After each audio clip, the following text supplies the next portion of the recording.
আজ আমি শিব বাবাকে নিয়ে কোনো অলৌকিক গল্প বলবো না, বাস্তব শিবকে নিয়ে বলবো।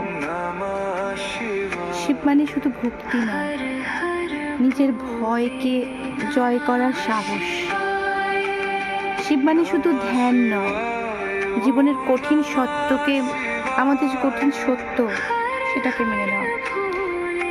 আমরা অনেক সময় ভাবি যে ঈশ্বর সব সমস্যা দূর করে দেন, ঠিক আছে, কিন্তু মহাদেব শেখান সমস্যার মধ্যেও কিভাবে মাথা উঁচু করে দাঁড়াতে হয়,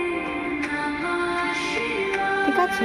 তাই শিবকে ভালোবাসা মানে শুধু মন্ত্র তা নয়, মানে হলো শুধু মন্ত্র জপ নয়। শিবকে ভালোবাসা মানে তুমি করতে পারলে খুবই ভালো, তোমার ভেতরে ইনার পাওয়ারটা জাগবে। তাই শিব মানে হলো জীবনের সত্য, ধৈর্য, সাহস নিয়ে নিজেকে তৈরি করা, ঠিক আছে।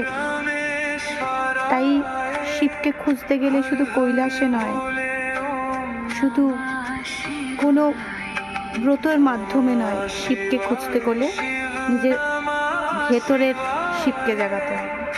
হর হর মহাদেব।